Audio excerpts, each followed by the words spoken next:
नमस्कार। एक मुलाकात कार्यक्रम में आप सभी दर्शकों का हार्दिक स्वागत है। मित्रों, ब्रह्मा कुमारी ईश्वरीय विश्वविद्यालय एक ऐसा विश्वविद्यालय है जो लगातार समाज कल्याण की दिशा में कार्य कर रहा है और पिछले 82 वर्षों से लगातार सम्मेलनों के माध्यम से, महासम्मेलनों के माध्यम से लोगों में ये जागृति लाने का प्रयास कर रहा है कि कैसे जीवन को नैतिकता और आध्यात्म के माध्यम से श्रेष्ठ और बेहतर बनाया जा सकता है और इन्हीं के माध्यम से समाज को भी बेहतर और श्रेष्ठ बनाया जा सकता है। इसी दिशा में महासम्मेलनों का आयोजन होता रहता है। ऐसे एक महासम्मेलन में आगमन हुआ श्रीमती रीता बहुगुणा जोशी जी का, जो कि आज इस मंच पर हमारी मेहमान हैं। आप सभी इनसे भली भांति परिचित हैं। राजनीति के क्षेत्र में एक जाना पहचाना नाम है।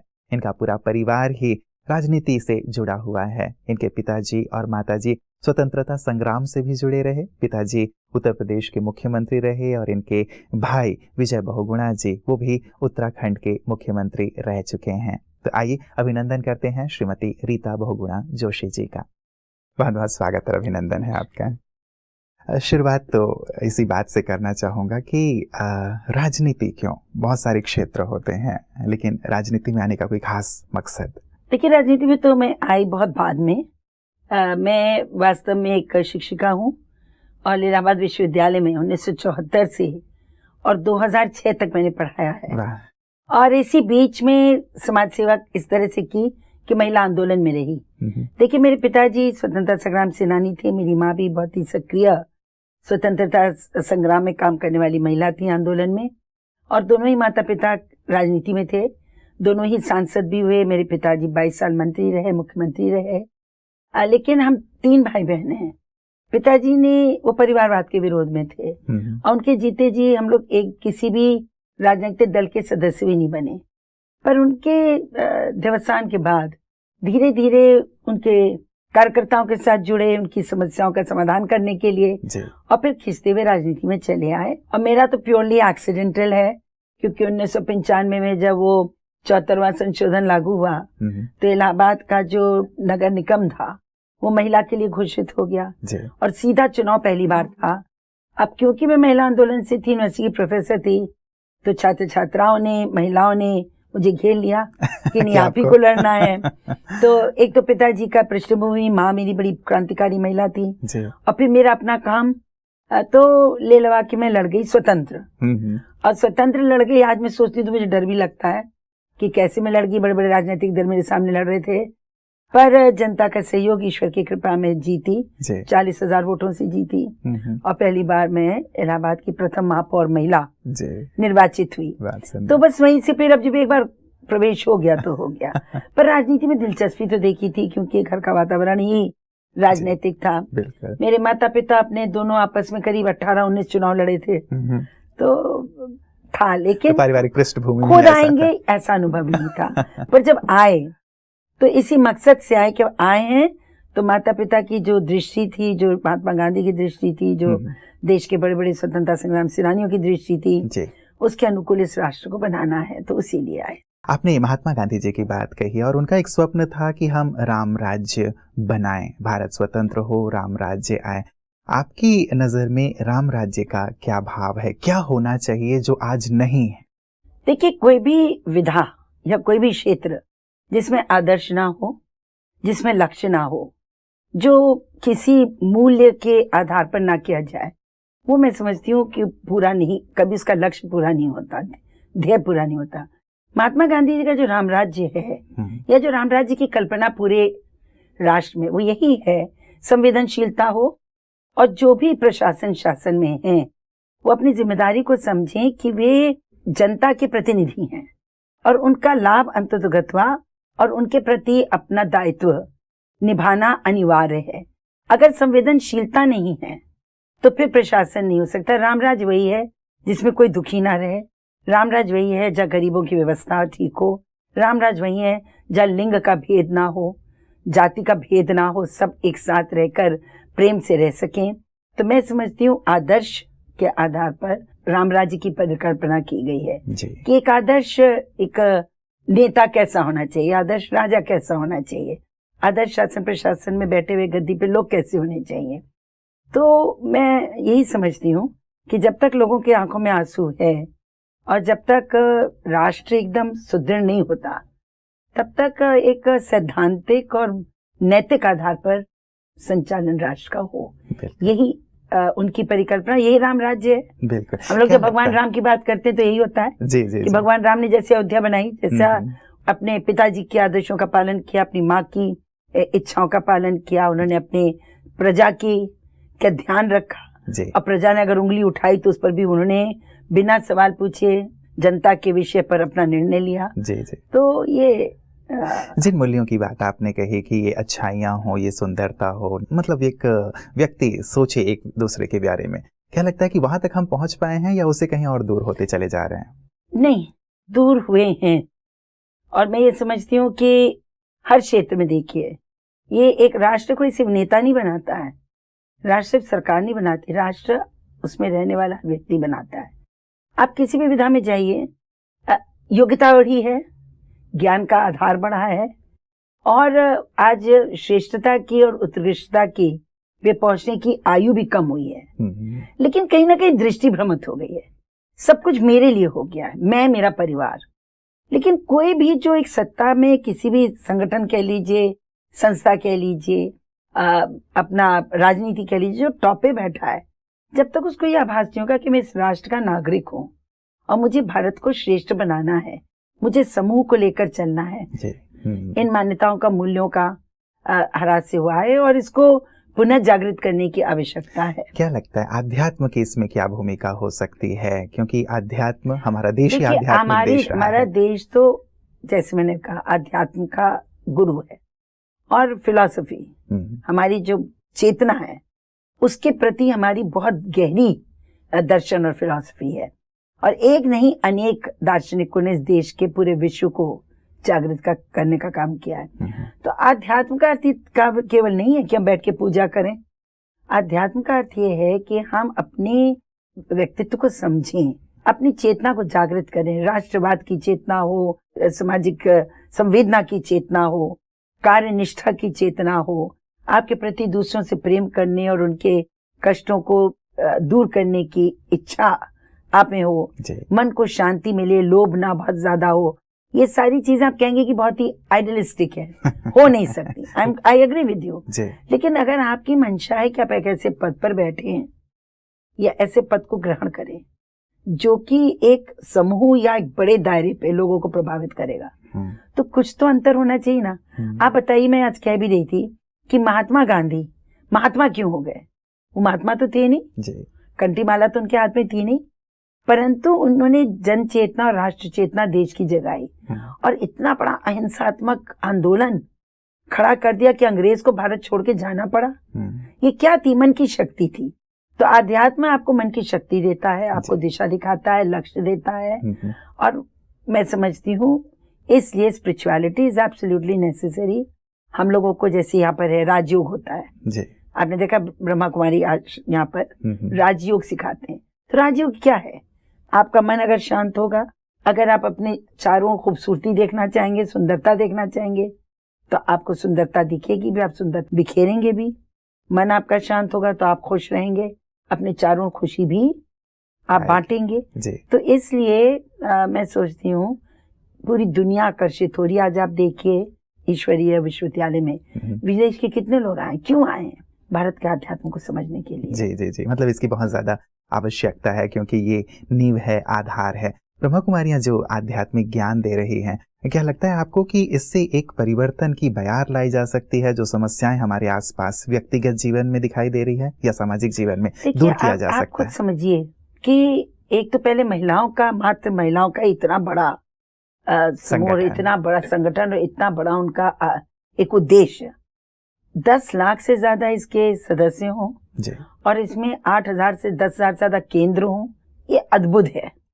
और स्पष्ट है कि लोग सरलता, विनम्रता, निर्मलता चाह रहे हैं। ये संस्था उनको निर्मलता देती है, सच्चाई का दर्शन कराती है।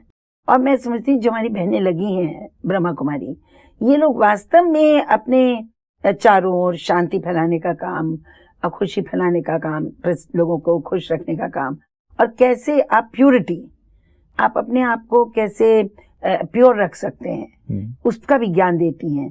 तो एक लाइफ में प्योरिटी जरूरी है, पीस जरूरी है और मुश्किल चीज है, लेकिन इन्होंने उसको सिद्ध किया है जी। तपस्या से सिद्ध किया। तपस्या ही नहीं कि पहाड़ों में चली गई हूँ, लेकिन इन्होंने साधना की है, ज्ञान अर्जित किया है, बरसों बरसों शिक्षा पढ़ा है। तो ये बहुत बड़ी भूमिका निभा सकती हैं और निभा रही हैं। मुझे लगता है जो आकर्षण ब्रह्मा कुमारियों के प्रति हो रहा है ये अद्भुत है। जी जी जी, मतलब जन जन तक ये चीजें पहुंचनी चाहिए ताकि एक सुंदर परिवर्तन लाया जा सकता है।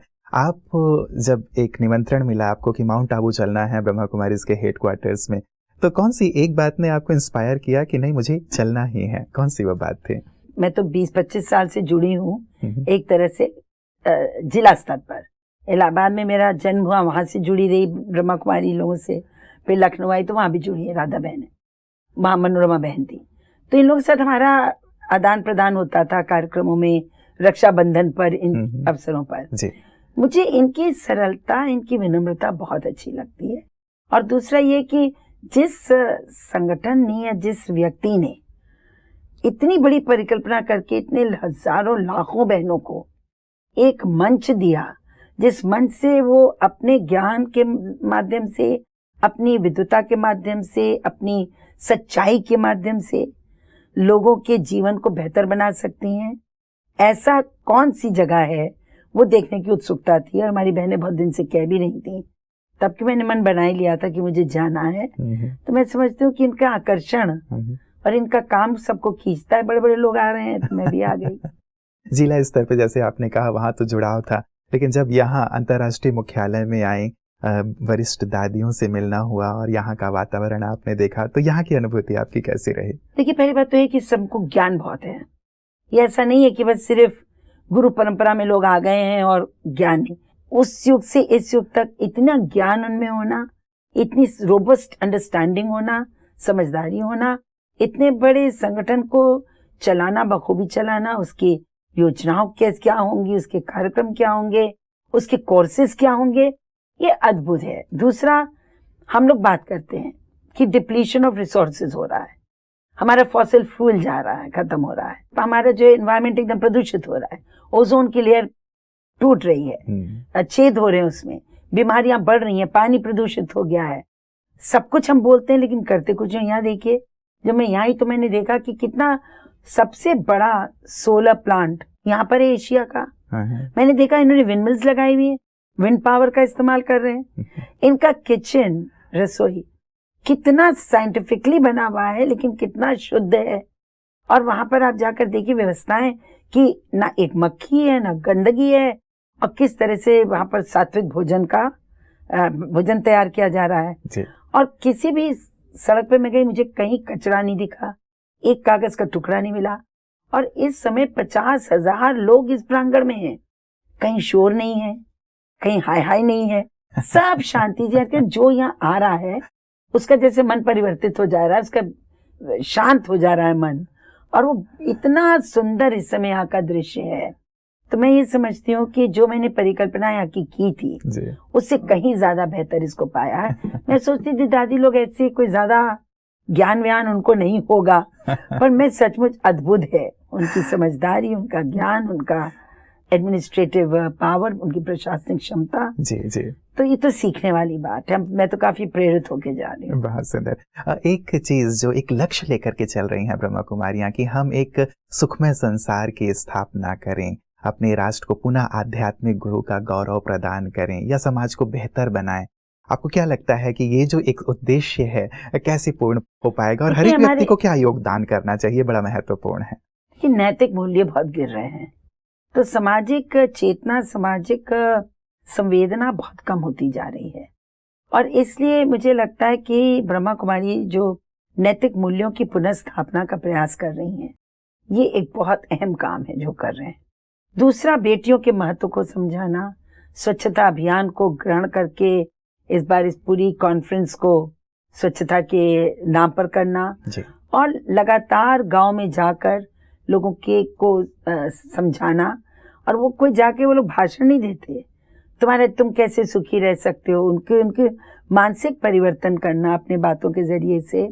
और बहुत कुछ हो भी गया है। तो मुझे लगता है कि एक बेहतर समाज, एक सुंदर समाज, नैतिकता पे आधारित समाज बनाने की जो परिकल्पना है, एक सुखी समाज। आपसी रिश्ते कैसे हो, परिवार टूट रहे हैं आजकल, यूनिट्स बन रही हैं, छोटे छोटे परिवार होते जा रहे हैं, तो कैसे इसको किया जाए कि परिवार का महत्व बना रहे और हम लोगों के एक दूसरे का सम्मान भी कर सकें, क्योंकि भारत अपनी परंपराओं के लिए प्रसिद्ध है।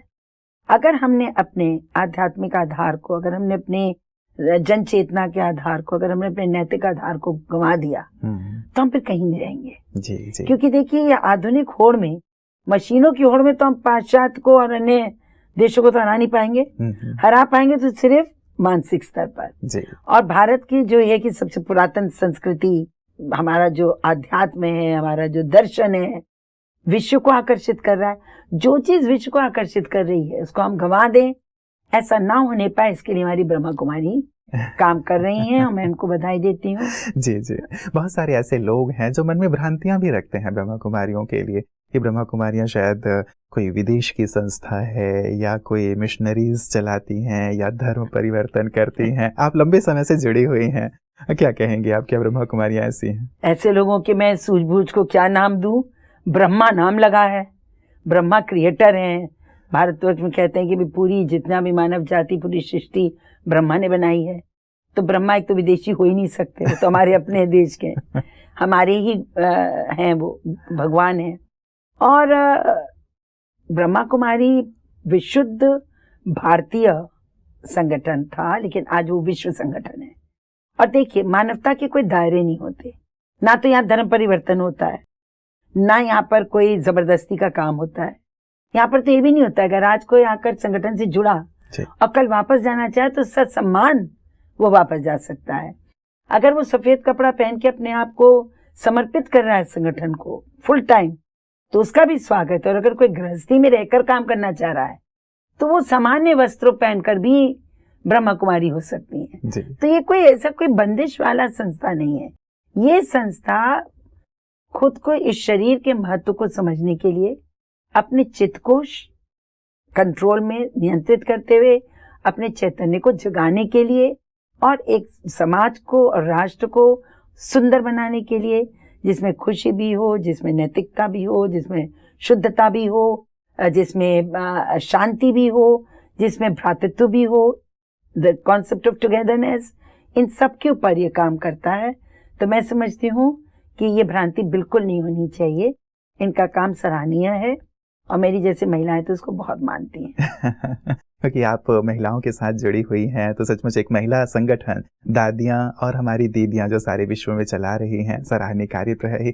आप क्या खास बात कहना भी चाहेंगे हमारे दर्शकों को इस बात को लेकर के कि अपने जीवन में आध्यात्म और राजयोग के महत्व को शामिल करें ताकि उनके जीवन में विकास या उन्नति हो सके? निश्चित रूप से आजकल मेडिटेशन पे बहुत ध्यान है। आज आप देखिए स्वास्थ्य कितना बिगड़ गया है कि अब उम्र नहीं रह गई खराब स्वास्थ्य के लिए। आज जो हमारे बच्चे पैदा हो रहे हैं वो 70% जो है वो अपने चेस्ट की प्रॉब्लम्स को लेके, ब्रोंकियल प्रॉब्लम्स को लेके हो रहे हैं। उन्हें खांसी, जुकाम, एलर्जीज हो रही हैं। तो इसलिए मैं समझती हूँ कि एक तो मेडिटेशन से और आध्यात्मिक ज्ञान से आपका केवल मन शांत नहीं होता, आपका शरीर भी बेहतर होता है। तो ये जो राजयोग है, मेडिटेशन करना, अपने रोजमर्रे की जिंदगी इतनी तेज हो गई है सबकी, इतना ज्यादा होड़ हो रही है समाज में, इतना ज्यादा हर आदमी को हर सुविधा तत्काल चाहिए, तो टेंशन्स बहुत है। तो ये जो टेंशन भरा जीवन है, इसमें अगर कुछ शांति लानी है और अपनी आयु को बढ़ाना है और अपनी लाइफस्टाइल को, अपने जीवन के, अपना जो जीवन है उसको थोड़ा सरल बनाना है, तो उसके लिए बहुत आवश्यक है कि हम थोड़ा आध्यात्मिक ज्ञान, थोड़ा दार्शनिक ज्ञान और मेडिटेशन ये जरूर करें जी। ऐसा करने से एक तो ज्ञान होता है, अपना व्यक्तित्व निखरता है और निश्चित रूप से एक बेहतर जीवन जीने की पद्धति मिलती है। जी। इस बार जब आप आई हैं पहली बार ब्रह्मा कुमारीज के हेडक्वार्टर्स में, तो यहाँ से खास क्या लेकर के जा रही हैं कि ये एक चीज है जिसे अब मैं अपने व्यक्तिगत जीवन में भी अपनाऊंगी और अपने साथियों को भी संगठन में भी इसके लिए प्रेरित करूंगी? देखिए, एक आम आदमी के लिए बड़ा कठिन होता है ये कह देना कि मैं करूंगी, लेकिन ये बात सच है कि थोड़ा मेडिटेशन तो मैं भी करती हूँ और जब मैं मेडिटेट करती हूँ तो मुझे ऐसे लगता है कि सारी दुनिया की समस्याओं से मैं मुक्त हो गई उतनी देर के लिए। लेकिन ये जीवन ऐसा है कि खींच खींच के आपको वापस ले आता है। तो अपना संतुलन बनाए रखने के लिए, मानसिक संतुलन, कि भाई हम किसी भी विषम परिस्थिति में या एक डिफिकल्ट सिचुएशन में कैसे बिहेव करेंगे। हमारी ब्रह्मा कुमारियां मार्गदर्शन ही तो कर रही हैं जी।